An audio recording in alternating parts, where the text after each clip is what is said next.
So, I have talked about free will being an illusion quite often, either in this podcast or on my TikTok, or if you're friends with me throughout conversation. But I've also said that with practice, one can exercise free will, right? Meditation, pausing before reacting, that sort of thing. You can exercise free will.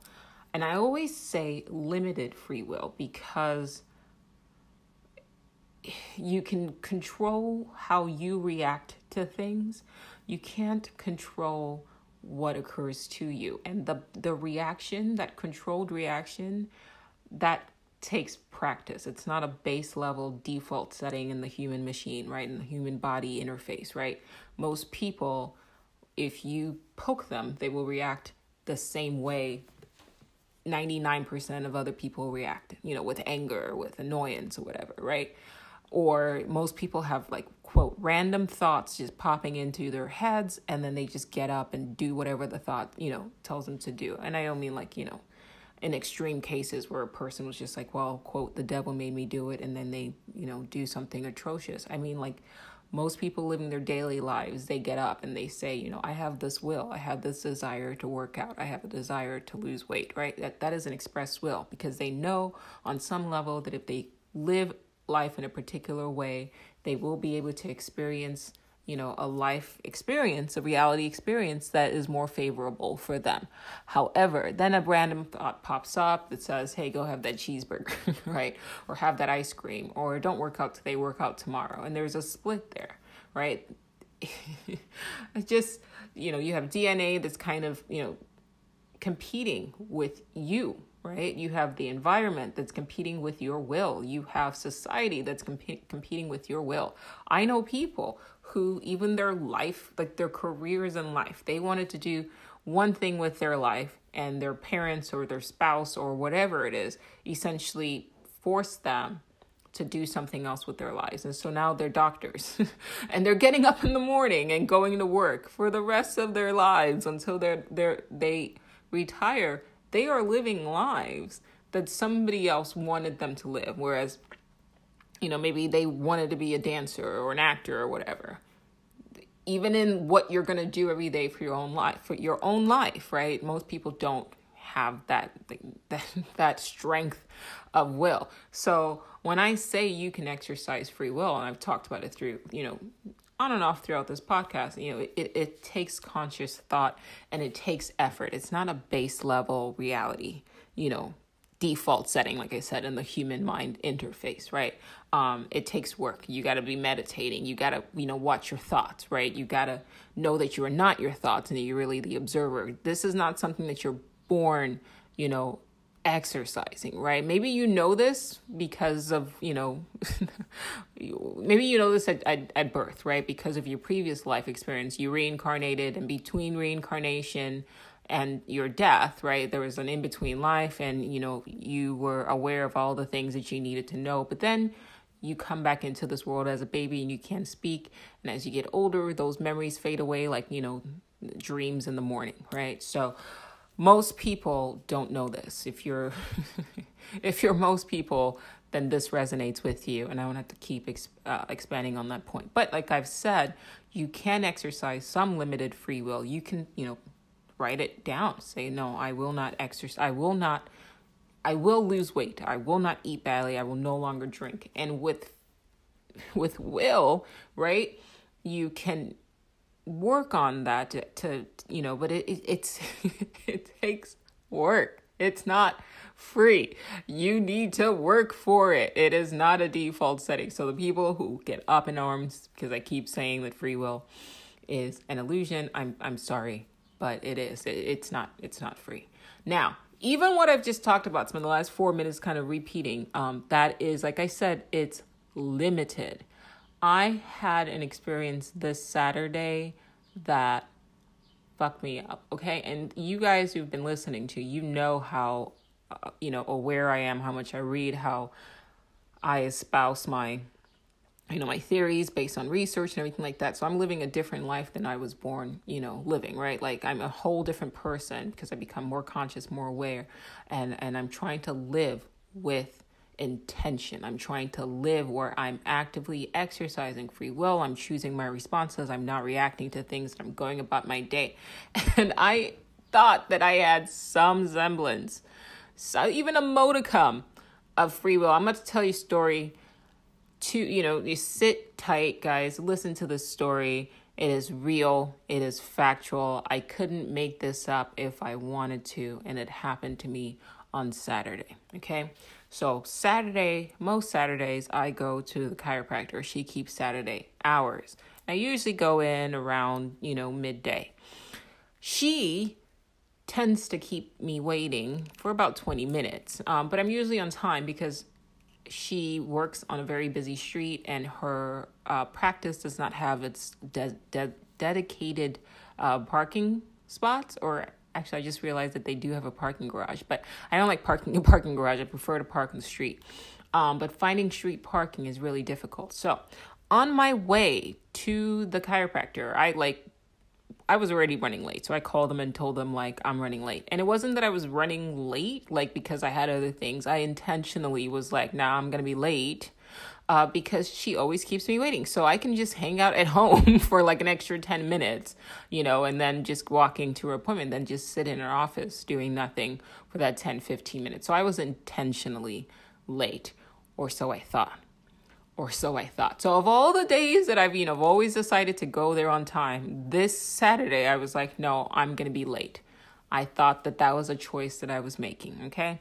Now, a couple of days ago, I randomly, and every word I use in this episode, I'm using intentionally. So, I quote, randomly picked up a book by a guy named Neville Goddard. Pay attention. The name Neville Goddard will be important. Now, who gave me this book? Who referenced this book to me? I don't remember. I don't recall. In fact, when I first started listening to it last week, it was Friday. I normally get through books pretty quickly, same day. But I fought with this book because a lot of the stuff that he kind of talks about has to do with the Bible. And as you guys know, I'm over that. I'm not about that life. So when I started it, he was talking about, the Bible said this and Christ said that. And I was man, I'm about to return this book. What is this dude talking about? Now, this intuitive feeling I had said, no, keep listening. Listen past the Bible stuff. It's an older book. Listen past the Bible stuff. I don't know why I bought the book. All of the books pretty much most of the books in my library, I can tell you when, where and why I bought the book. There's always a reason. I either heard about it from another book that I was listening to or reading or whatever, as a reference, and I just thought to, get it, or, I happened across it, or a friend recommended it. I don't know, guys. I don't remember. I can't recall how this book ended up in my library. I'm not saying I don't remember buying it. I don't remember why I bought it. What I think happened is that I literally went into Audible, was looking for another book, and then this popped up, and this is a hazy memory, a dream, when you're trying to recall a dream. And for some reason it is hazy. I don't know why, but this book popped up. I can't even, let me find out what the title is just for reference in case you guys want to. It booted me off the recording. Anyway, it is called The Complete Reader by Neville Goddard. So I guess it's a compilation of all of his books. Now, like I said, I was trying to look for something else. I believe this is a hazy memory, and this book popped up, and I looked and I saw it had great ratings, and so I was all right, cool. And I just grabbed it. I wish I could say that I felt like I was in control looking back retroactively as to my decisions, but I was not. And that in itself is weird. Okay, so I've been listening to that. I started listening to it was Friday, and I got a few hours in, and I was hey, this is deep, because in between all the stuff about the Bible, this guy is dropping gems. He's talking about how essentially reality is a construct of the mind, right? All is mind, rather. I've talked about this in some of my deeper episodes. I've talked about the Kabbalion and things like that. And he talks about, then he starts talking about retrocausality and how essentially your future can influence the past. And I was all right, bet. But then, by the time I got to that point, and even, oh wait, another thing he was talking about, like he was talking about when you're trying to like when you desire something in life, yeah, and you're trusting your senses are showing you something that's contrary to your expectation. More or less ignore what your senses are showing you and essentially just go forward like what you desire already exists, which is what I've been saying, right? So he essentially is just echoing stuff that I've said. But he's saying it, in a more sort of deeper way and giving more examples and things like that. Not saying that I don't give deep examples, I do, but he's like really going in there. So I'm like, yeah, this resonates. And it was like something I really needed to hear at the time, because I had an expectation, I desired something, and like, it was not happening the way I wanted it to happen. And I was like, okay, what the hell? You know what I mean?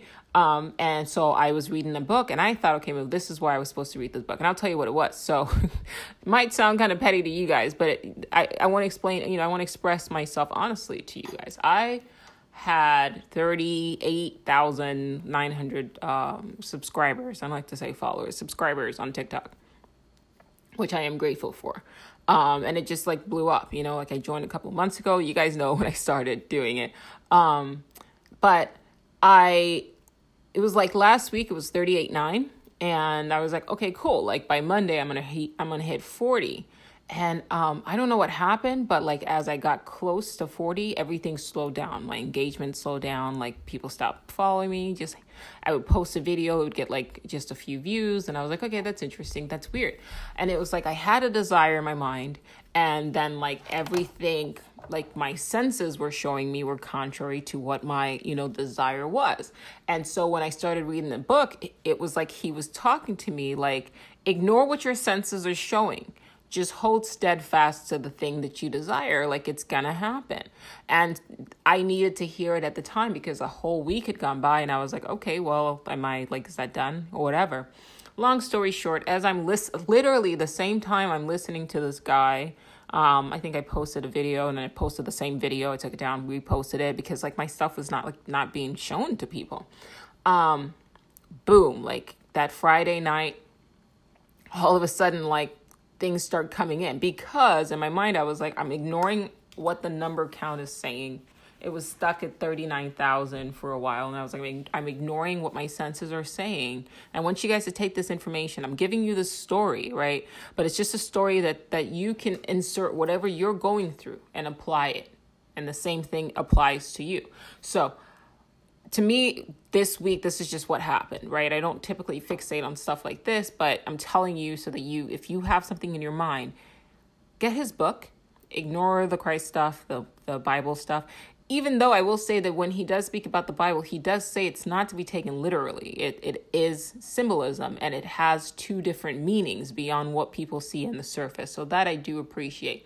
So I would recommend that book as well. So anyway, as I'm listening to I'm starting to feel better. And as I start feeling better, like, you know what, I'm not even going to trip. Like, I'm going to get that 40K. Like, it's not even that serious. I text my cousin and he was like, yeah, I've noticed you've been stuck at this number for like a long time. And I was like, I'm not even tripping. Like, all of this is just noise. Like, where I'm trying to be, I'm already there. All of time is happening right now. Time is an illusion. All of time is happening right now. And my desires exist as a probability. And as long as I'm taking the steps to increase the probability that I actualize a reality experience that I want to experience, like I'm going to get there. Like that's obviously how we talk.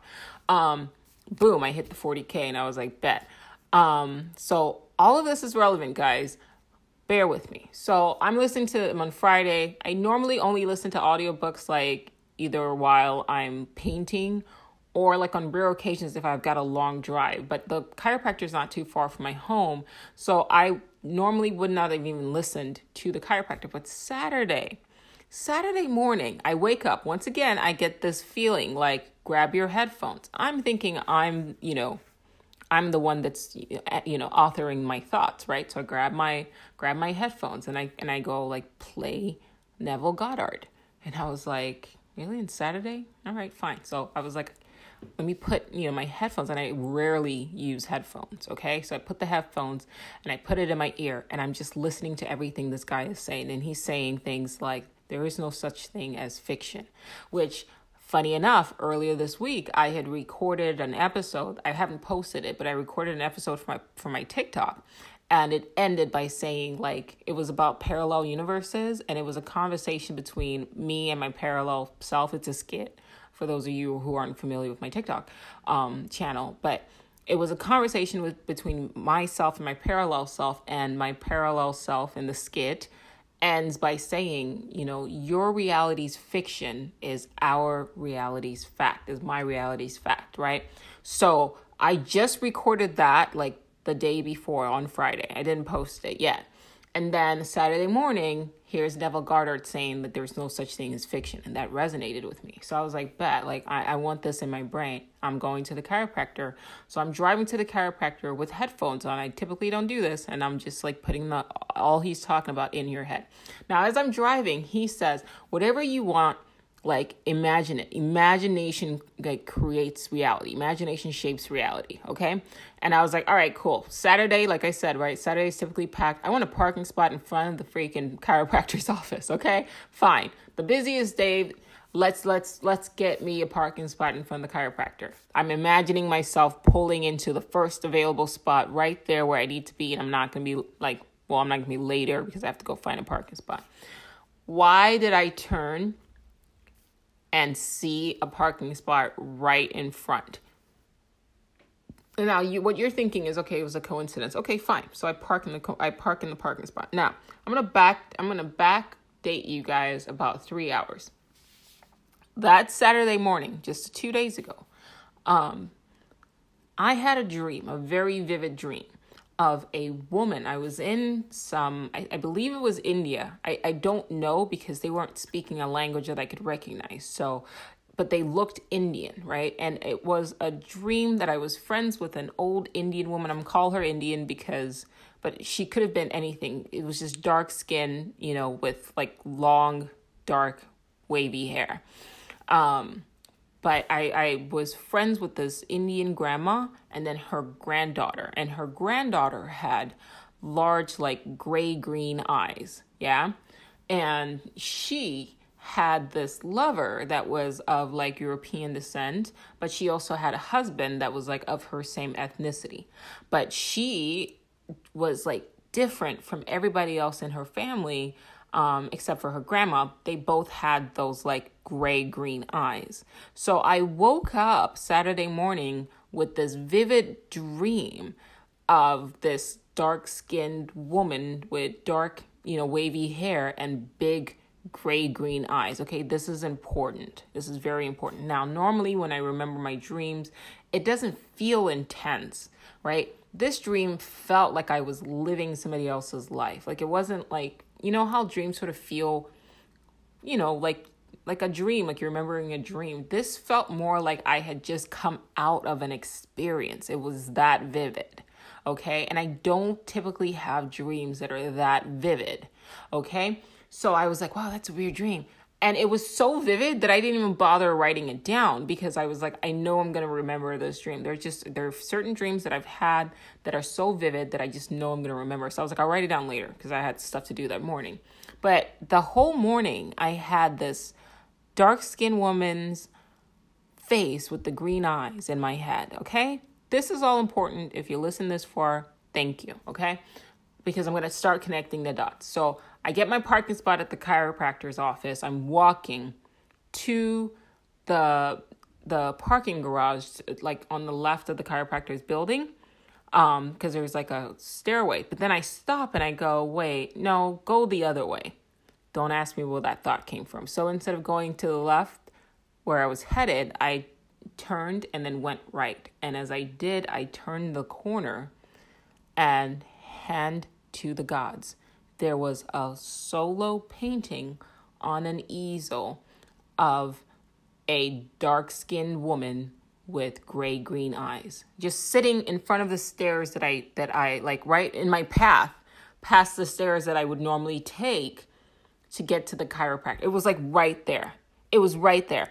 And I turned because I was like, why is this one painting just sitting in front of my fucking path? This is weird. And I turned And I noted, there was like an art show happening, like an art walk. But this painting itself, and I have a picture of this. I took a picture because I was like, this is weird, right? I don't take pictures of other people's art. I'm an artist, right? So I have it. It's timestamped for 12:17 p.m. this past Saturday. I took a picture of it because I was like, that's the lady from my fucking dreams. Like, this is so weird. And I turned. All of the other paintings were a good, like, maybe 10 feet away. I don't know why they chose to put this one painting right in front of my freaking path, okay? But there it was. And I took a picture of it, and I was like, when I come back, when I'm done with the chiropractor, I'm going to come back, and I'm going to find out who the artist is and ask them for the story behind this lady's face. So I go to the chiropractor and I show my chiropractor. I'm not even cool with her like that, but I was just so weirded out. I was like, I dreamt about this lady and now boom, it's right in front of my face in this picture, in this painting. And she was like, that's really weird. And I was like, I know. So I finished, my meeting with my chiropractor, and I go downstairs and I walk up to the lady who was like, she's got like hors d'oeuvres or whatever on her table. And I asked her, I said, look, can you tell me the story behind this painting? And she said, it's painted by this artist named Jorge. And so this guy, Jorge, comes up to me, and he's like 80 years old, an artist. He's only been painting for 9 years. And that particular painting was like starkly different from like anything else. Like all his other pieces look like, like stuff that you would see like at a doctor's office, like landscape or whatever. But this one was like intense. And I was like, what is the significance of this lady? Is this like your grandma? Do you know her? Your sister? Who is she? And he was like, I just grabbed her picture from the internet. And I was like, that's disappointing, because who is this woman, And he was like, well, she was the lover of this artist, and she was a very wild woman, and she had all these affairs, which is like the lady in my dream. And I was like, okay, that's weird, because I literally dreamt of this, and now you're telling me the story of this wild woman with green eyes, and here's I had a dream of a wild woman with green eyes look just like this. What's going on, So, of course, long story short, I bought the print. It was a print. Thank God. Because, I would have just been okay with a picture of it if it was an original. But it was a print, and I ended up buying it. They cut me a deal, thankfully. But I bought it just because I needed to remember, like, something, like, to show me, hey, your dreams can kind of predict your future a little bit, right? Now, at this point, you're probably thinking, Joe, it's a coincidence. All right, keep listening. All right. So now at this point, the art gallery lady is like wrapping up my painting that I just bought. The artist, he's taking pictures of me because he's like, I want to paint you. I'm going to take pictures of you. I'm going to paint you. And then he gives me his card and he says, contact me in a few weeks. Not relevant. Just, we're all talking, whatever. I mean, it may be relevant in the future, but at least I'm saying it now in case some crazy shit happens 6 months from now. And I'm like, I talked to you guys about this. So as I'm talking, this lady strolls in. And everything about her screams artist, okay? She's got like a cowboy hat on. She's got a skirt that's made of like scarves. On her forearm, she's got something called a warrior bracelet with a huge like quartz stone that's like embedded into it, right? She's got a chihuahua in her purse, like a little white chihuahua in her purse. And her purse looks like it's made out of fabric. And she's just like, she's got these big round glasses. And I was just like, wow, what an interesting like character. And she immediately walks straight to me, like beelines it to me. And she just starts talking to me. And long story short, she goes, I have a gallery down the street. And she goes, it's called Susan Neville Galleries. You can't miss it. Now, at this point, you would think that something would have clicked for me, that I would have been like, wait, Neville. Oh, that's weird. Like I was just listening to a book by a guy named Neville Goddard. That's not how my mind works. I was like, oh, you have a gallery. That's cool. And she's like, yeah, come check me out. So she talks to me. I tell her about my dream. I tell her why I want to get this piece.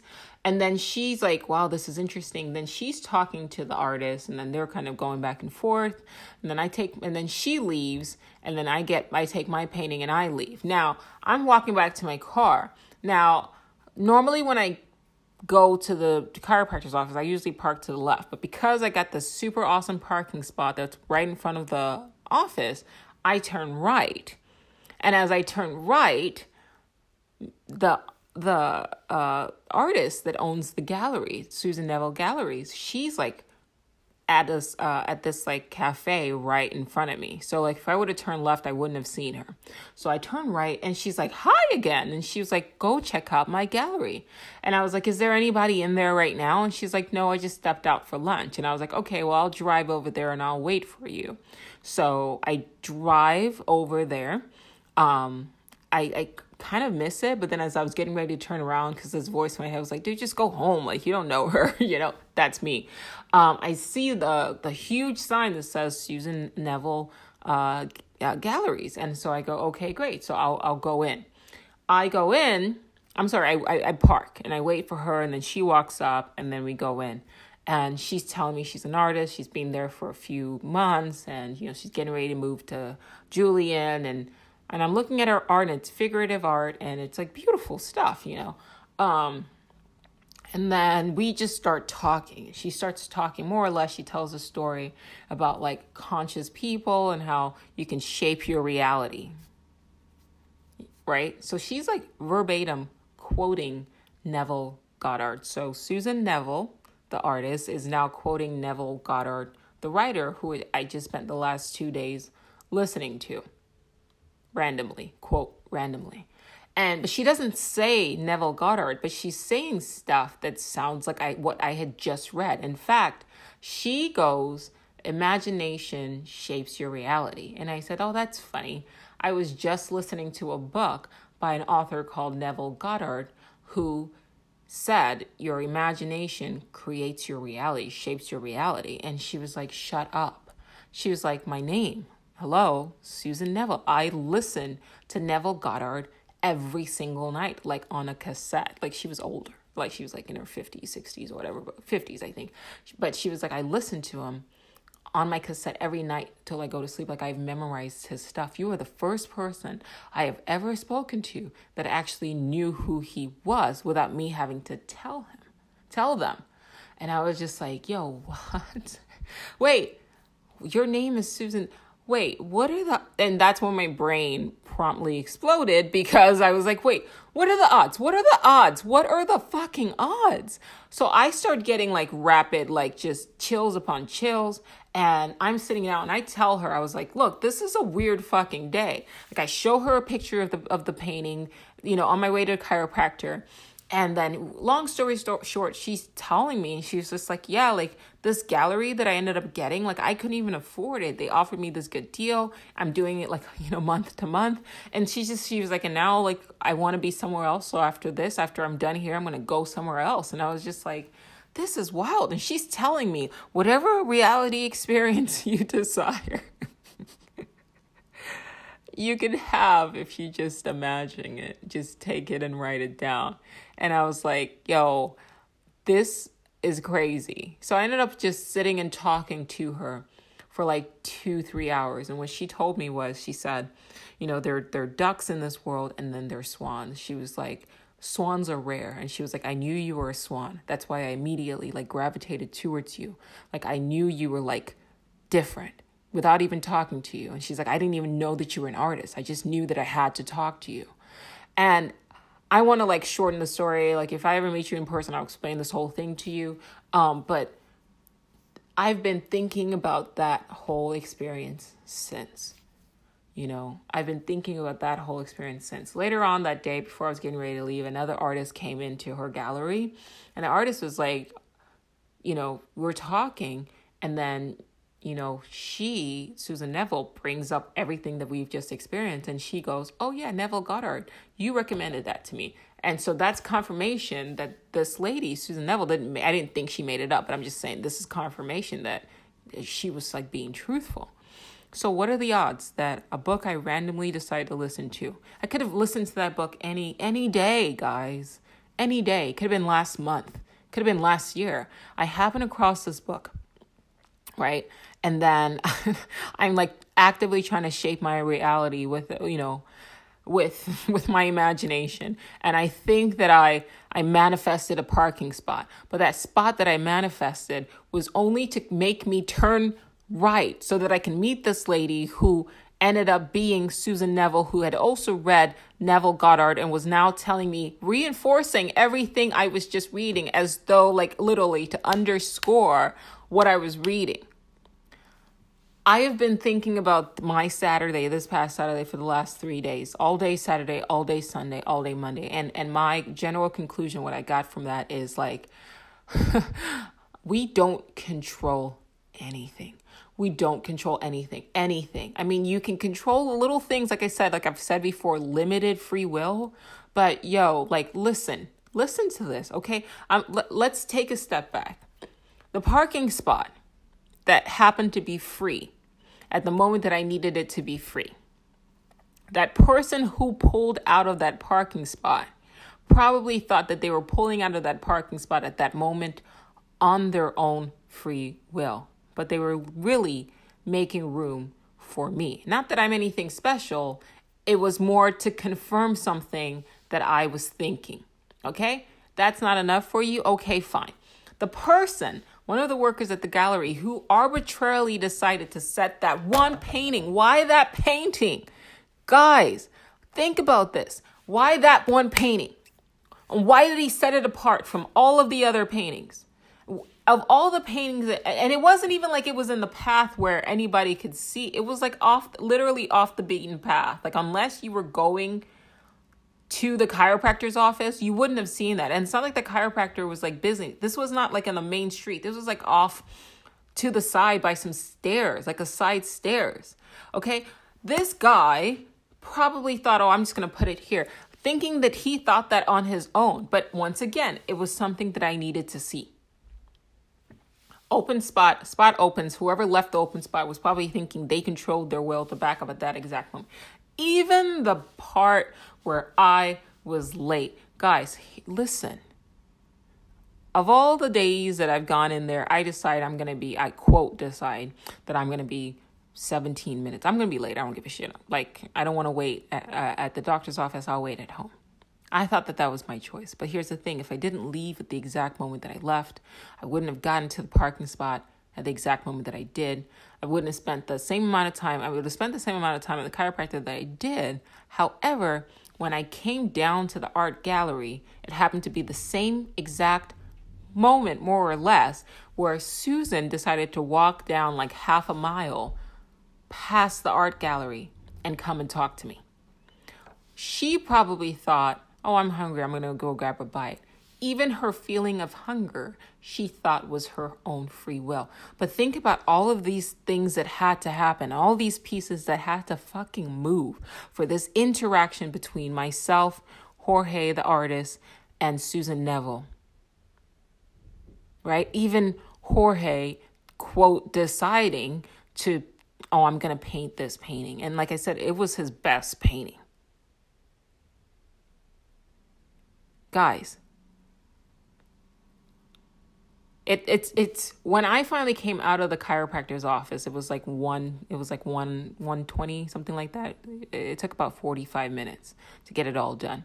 So it's not like Susan was like, oh, I'm going to have lunch at 12, like most people do. She was having lunch at like a random time, quote, random. She just says, oh, I'm hungry. I'm just going to leave my gallery, lock it up, and then just go grab a bite. And at the exact same moment, she was like, I was actually going to go get food. And then I turned and I saw you in the pink. And I felt like I had to talk to you. So hunger. She was hungry, but stopped to talk to me. And she spoke to me for a good 20, 30 minutes. So she thought she was leaving her office. Guys, I need you to think deeply about this, because that has like, I've been in existential, I don't want to say crisis, but I've been having an existential moment for the last 3 days. She thought, oh, I'm just going to grab some food. But she didn't get some food. It wasn't like she was on her way back with food. She was walking to go get food, turned, saw me, walked up to me, had this conversation, invited me to the gallery. Then as I finished wrapping up my painting, as I was leaving, I saw her, it wasn't like she was just like scavenging, like she was going to get food. So she was in the restaurant talking to other people. in the cafe grabbing a bite. And she looked up as I looked up. And then she was like, Joe, go check out my gallery. Everything that happened. And it's not even just that. It's like little things, like if the chiropractor, I just started going to her too, guys. Like I've been going to a different chiropractor before, but like, quote, randomly a month ago, I decided to go to a different chiropractor that happened to be just closer after going to another one for like a year and some change. Okay, so it's not even just this moment. It's like a fucking chain of events, right? If I didn't decide, okay, I'm going to try, quote, and I keep saying decide, like this has been my choice. I just decided I was going to find a different chiropractor, and this was the one that popped up, and this was the one that I called. And like, this was like months ago, setting up to this experience. And now I'm going to be doing a show with her on Sunday.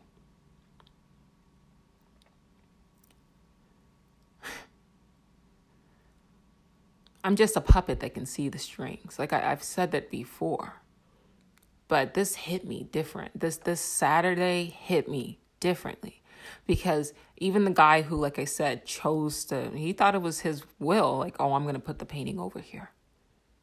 Like 10 steps, 10 feet away from all the other paintings. I'm going to put it over here off the beating path. Didn't even make any sense for her to put it there. He thought he was doing that on his own. And the fact that this book is telling me that the universe is conscious and it communicates with you is what I've been saying, that the universe is conscious and it communicates to you, not with words, but with probability. I've said that anytime you catch yourself saying, what are the odds? It's the universe communicating with you, trying to get your attention. So I'll say it again. Every time you catch yourself saying, what are the odds? It is the universe. It has its own intelligence and it's trying to communicate with you. All connected. There are people out there living lives right now that they feel they're insignificant. It's funny because, once again, like earlier last week, my husband and I just, quote, randomly, right? We're talking about probability, randomly decided to start watching this show called Travelers. I started watching it before, like a year or two ago, I think right when COVID started.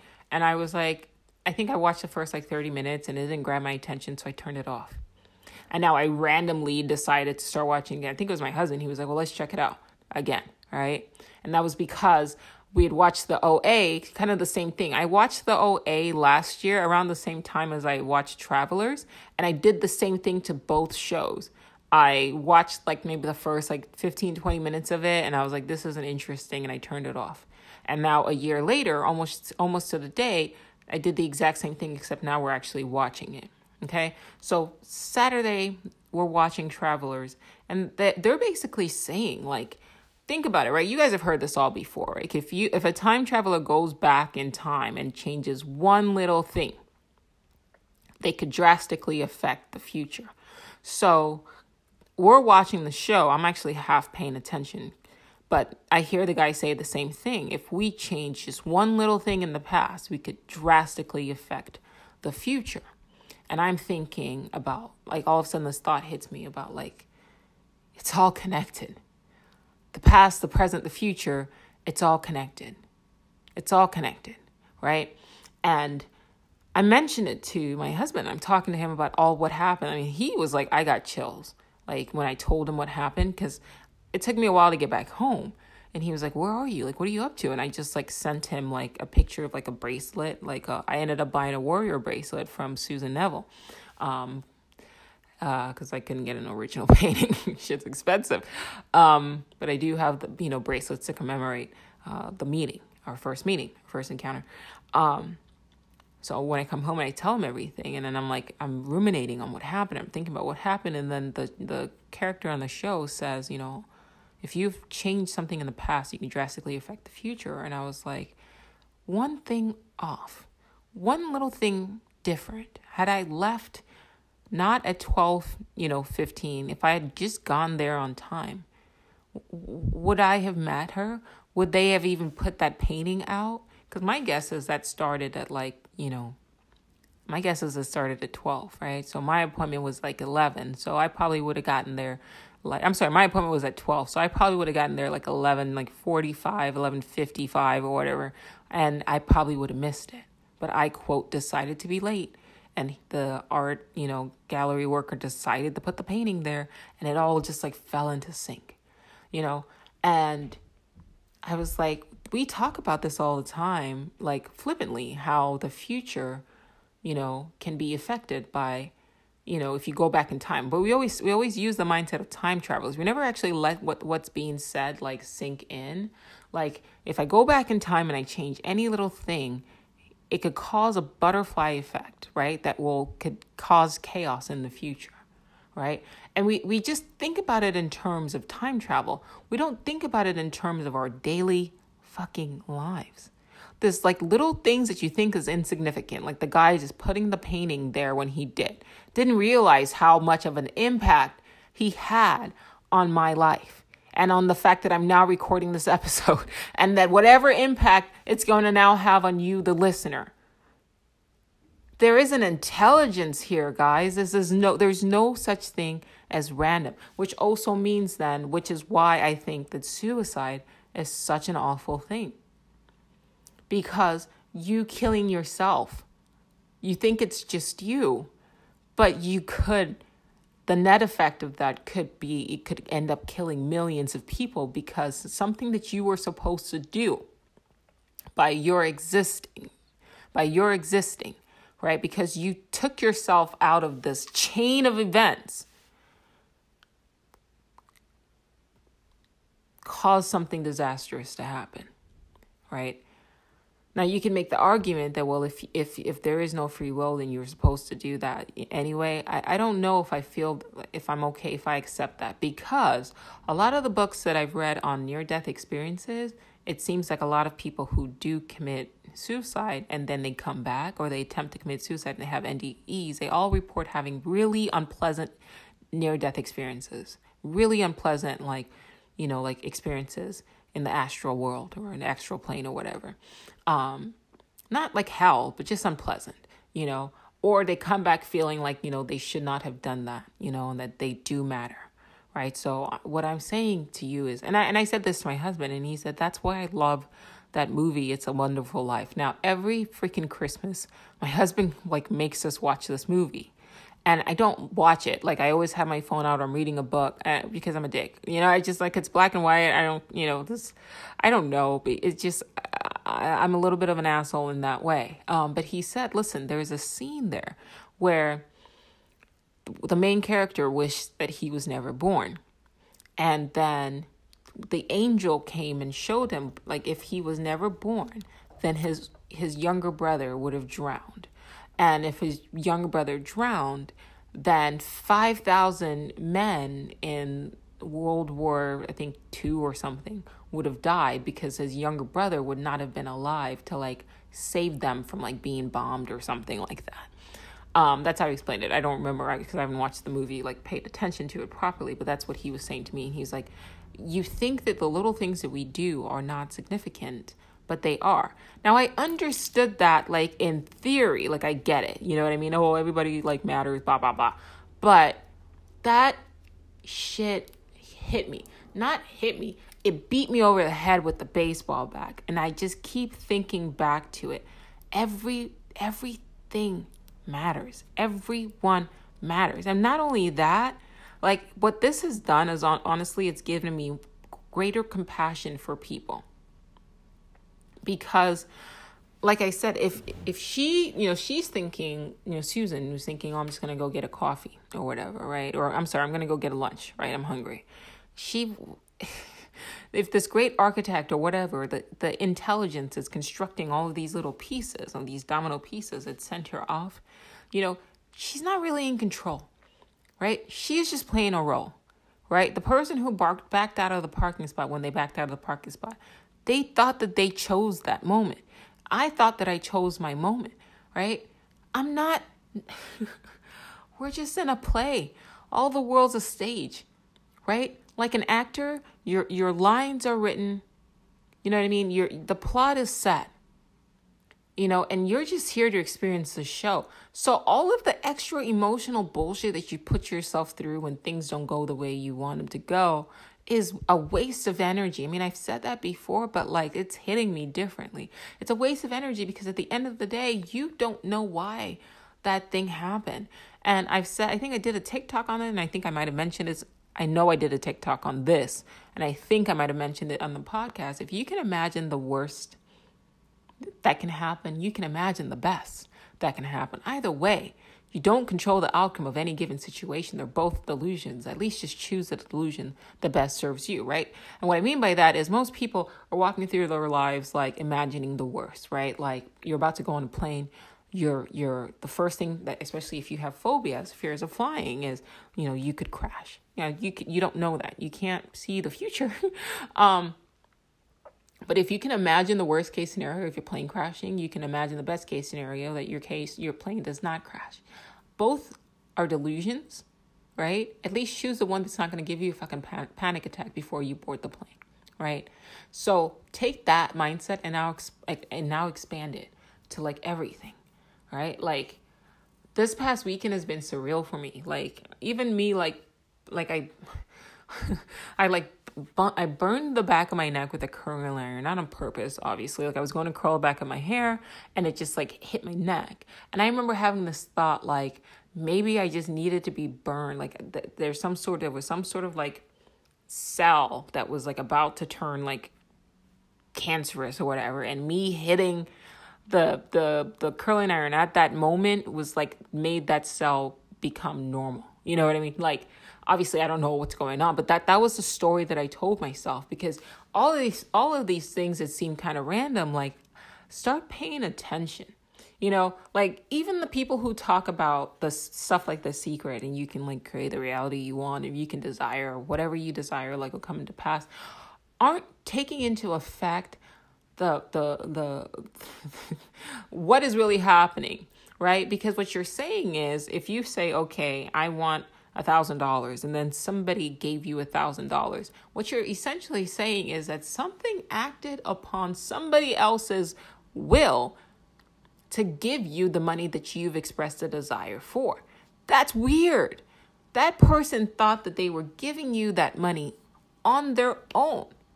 But something about what you have thought, right, what you desired, right, affected and influenced their behavior. They're not complete automatons, right? I'm sure that they can will things into existence as well, but I don't think it's 100% pure. I had a photo shoot this Sunday. Normally I'm the one, like, getting my pictures taken, but somebody contacted me last week. I have my photography website and my portfolio is online. I just never take it down. It's just usually when people reach out and they want to shoot, when I send them the price list, I don't hear back from them because I'm expensive. And this guy like called me and I didn't answer because I knew it was like, for the shoot, and I just didn't feel like shooting. Like there's like my studio is cluttered right now. I've got paintings everywhere and I'm just not in the mood to like declutter everything. Then he followed up with a text and he was like, I'm trying to do something for my wife's birthday. Can you call me back? And I was going to ignored the text. I ignored the call.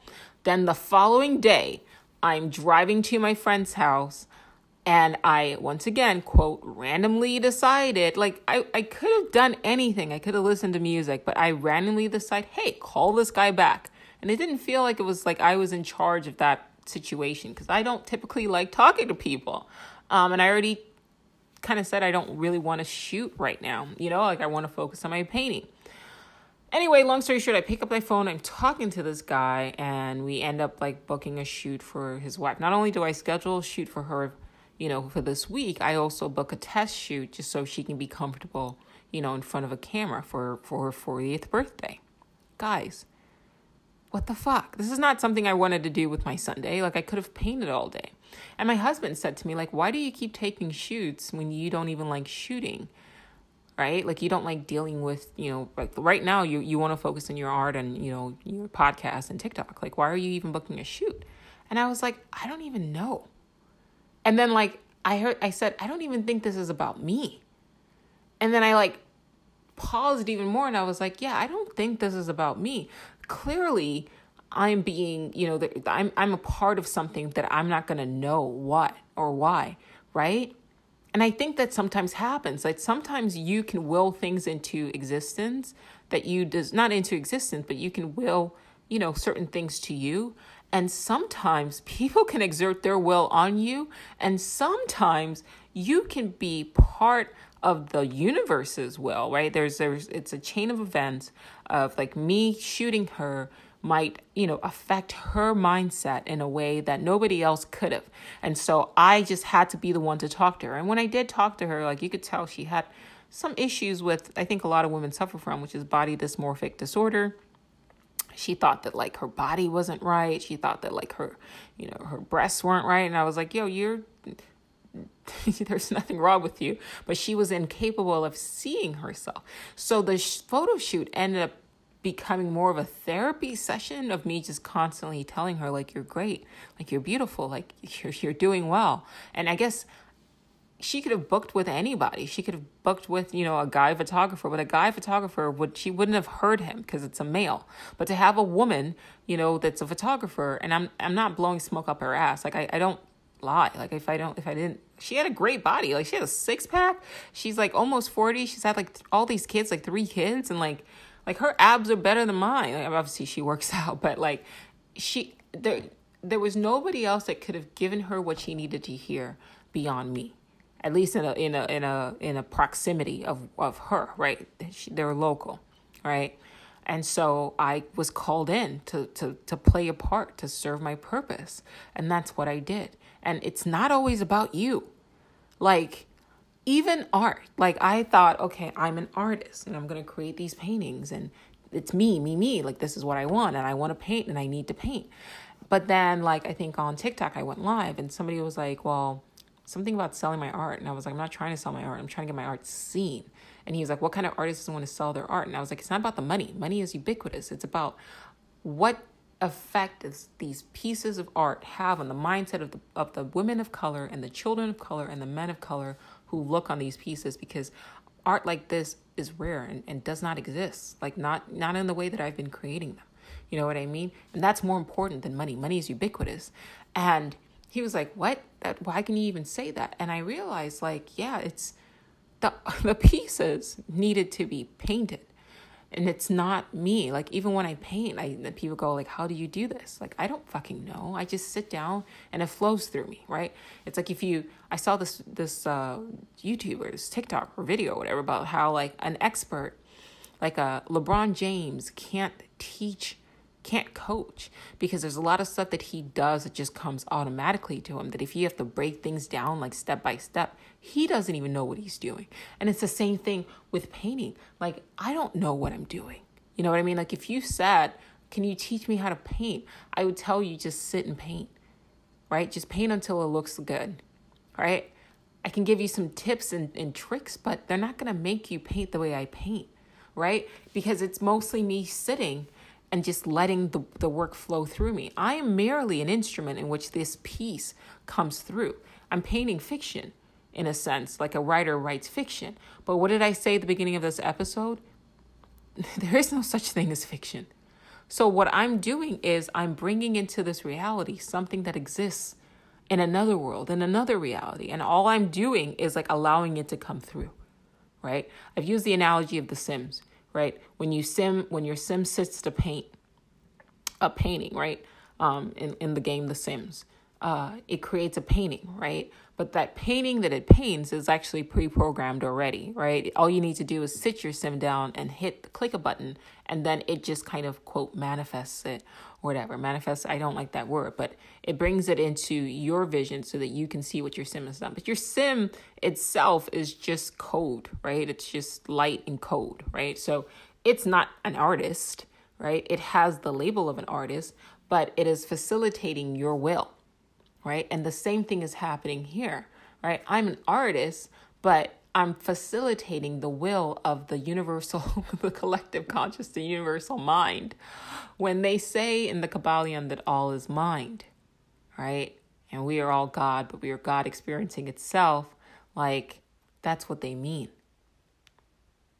That's what they mean. It's all mind. It's all mind. So imagination, right? It's all in the mind, right? Regardless of what your senses show you, it does ignore that. It's all in the mind. And if it's all in the mind, then that shows that there is an intelligence. You cannot have a mind. You can't say, like in the Kabbalion, all is mind, and then not address the fact that there is an intelligence. And just like an intelligence can sit and construct a narrative of a story, an intelligence can sit and construct a narrative of this entire reality. Whether that's a male or female or a hive mind or a collective consciousness, whatever you want to call it, it is happening right now. And for those of you who are conscious enough to start paying attention, like when when you sit back and you start seeing how this shit's just like dominoes and you're literally not in control. I mean, there's little stuff that you can control. Like I can decide right now, okay, I'm going to get up and I want to have a cookie. But then there's also the concept of retrocausality that I talked about in the previous episode, like what's influencing what. There is so much happening in this world right now that like I'm surprised not more people talk about it. It is mind-blowing. It is mind-blowing. I am nearing my time. I hope you got from this what I've gotten from it, and I hope I've articulated it well enough, my experiences from this past Saturday and how it affected me. And I hope it's affected you. And I hope you start paying attention when you catch yourself going, what are the odds? Pause and pay attention. Something's trying to communicate to you. We're not in control here. You know? Not in the way that we think. Not in the way that we think. And yeah, the thought can crosses my mind about, okay, what about the negative things that happen? I mean, it's there. I don't look, it is what it is. I'm not God, and I don't know, or I'm not the gods, or I'm not the, and I don't even think the gods or the intelligence or the mind wants to be worshipped the way we worship it. I think it wants to be seen. It wants to be heard. It wants to be appreciated the way any artist does, right? See my work. This isn't random, right? I've said this throughout this podcast on different episodes, just randomly. Like, people ask about the Big Bang Theory and they say, oh, well, it just happened. And I say, that's bullshit. I'm an artist. You can't just say that my paintings randomly happened. That's an insult. They didn't randomly happen. I sat here and I brought them into being, I don't know how, but I sat and it took steps, right? I mixed my paint and I brought them into this reality, right? But it's the same thing, right? This world, we're told, right? The general consensus is what they want the majority of people to believe is that this just happened by randomly, right? There was just an explosion and then blah, blah, blah, Goldilocks and all this other Goldilocks universe and all this, it just happened. Bullshit. Does that mean that the Bible explains what God is? Hell fucking no. No way. No way. No way. Because even the God of the Bible seems to be subject to another sort of intelligence, right? Go back and read the Genesis. Like it's acting, this entity is acting human. It gets jealous, right? It does things that don't make any sense. Like, why would you put a tree in the garden with creatures that don't have will and then tell them not to eat it, even though you can see the future? They're going to eat it unless you can't see the future. You get what I mean? Like, there's so many inconsistencies that just make me go like, no, whatever it is that I've been experiencing, I'm sorry. It cannot be found in a book, not one book anyway. If we can sit and start plugging in everyone's experiences, that's why I put the podcast out. And that's why I encourage you guys to start telling your stories. Right? Because every time I talk and I say things like this, I have people saying like, I'm so glad that you said this. I've been thinking this, but I'm afraid that people are going to think I'm crazy. Fuck what people think. Just speak your truth.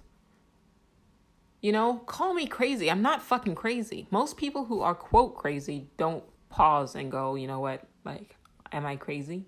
You know what I mean? So like, this is my experience. And I've been diligent about cataloging and recording and speaking my truth on this podcast. For whatever, you can go back a year ago, go back a year to February of last year. Go beyond that. You can, this is my diary. You can follow my journey. Speak your truth, because it is like every one of us is like a cell in the brain, right? Except that cell is not, it's not a material brain cell. It's like a subjective immaterial consciousness, right? And my conscious experience is like a piece of the puzzle, but so is yours, and so is the next person, and so is the next person. We need to share our stories and start cataloging so that we can collectively, not individually. No individual understands the mind of the gods or the creator of this world. And I don't mean this reality, just this reality itself, right? Because I still think that this is a simulation and it's programmed. And what I'm showing you, what I'm experiencing it shows it's evidence of a programming, of an intelligent, programmer, right? All of these narratives that are unfolding, right? They're not random, right? So why aren't we taking ourselves and each other seriously?